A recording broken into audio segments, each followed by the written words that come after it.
आपने देखा होगा हर गांव में टीवी या एलईडी वैन चल रही है।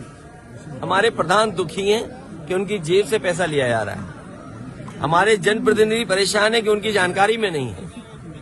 चुन गई पार्टी दूसरी, वोट मांगा जा रहा दूसरे का। दुनिया में अगर विकसित भारत बनाना चाहते हैं आप, तो विकसित देशों की आपको कुछ तो चीजें अपनानी पड़ेंगी।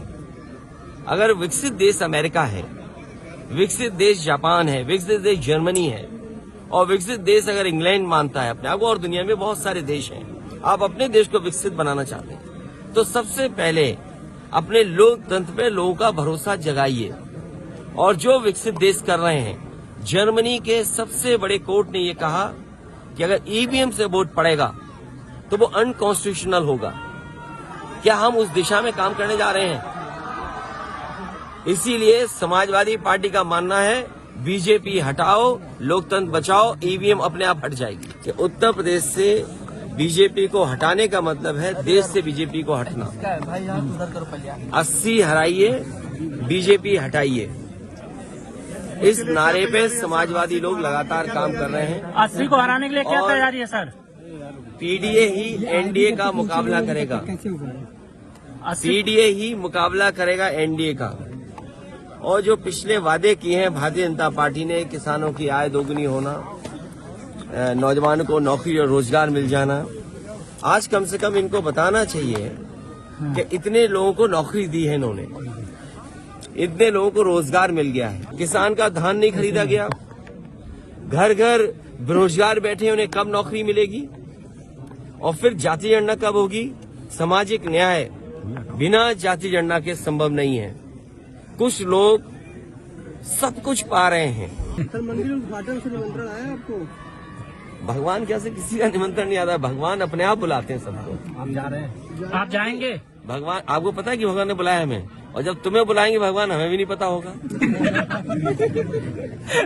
तो अगर भगवान का बुलावा आ जाए तुम्हारे लिए तो क्या हमें पता होगा? सर, खड़गे जी जब बुलावा आएगा तो हम लोग जाएंगे। हम उसी परंपरा के लोग हैं, हम उसी परंपरा। आप पूरे उत्तर प्रदेश में देख लीजिए कितनी घटनाएं हो रही हैं। और जब एनसीआरबी का आंकड़ा आता है तो उसमें सबसे ज्यादा बेटियां, माताएं, बहनों पे कहीं अन्याय हो रहा है तो उत्तर प्रदेश में हो रहा है। और फिर आप ये क्यों भूल जाते हो?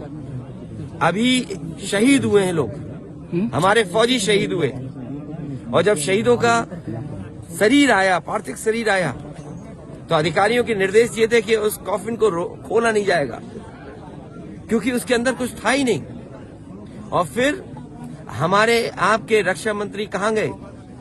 उन परिवारों के बीच में बैठने गए जिन परिवारों के सदस्यों की जान ले ली।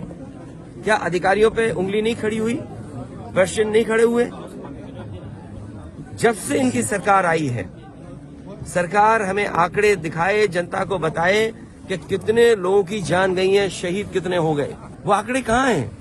हर महीने कहीं न कहीं हमें खबरें मिलती हैं, सुनने को मिलता है कि इसकी जान चली गई। और आज अधिकारियों के ऊपर प्रश्न लग गया है कि जिन लोगों की जान गई है वो कौन लोग हैं? निर्दोष थे। और फिर एनसीआरबी का आंकड़ा पलट गया। आप जब से इनकी सरकार आई है 1 लाख किसान आत्महत्या कर चुका है। इन तमाम मुद्दों पर 1 लाख किसान आत्महत्या कर चुका है। तो ये तमाम वो सवाल हैं जो समाजवादी पार्टी लगातार जनता के बीच में ले जा रही है। हम अपने कार्यकर्ताओं के माध्यम से जनता तक पहुंचा रहे हैं। संगठन की बैठक करके आने वाले समय में जो चुनौतियां हैं उनको बता रहे हैं। भारतीय जनता पार्टी आएगी तो आपको वोट डालने का अधिकार भी छिन जाएगा। पत्रकार साथियों, सच बोलना, सच चलाना भी आपके लिए मुश्किल हो जाएगा। अगर आपने सच दिखाया तो आप पे मुकदमा हो जाएगा।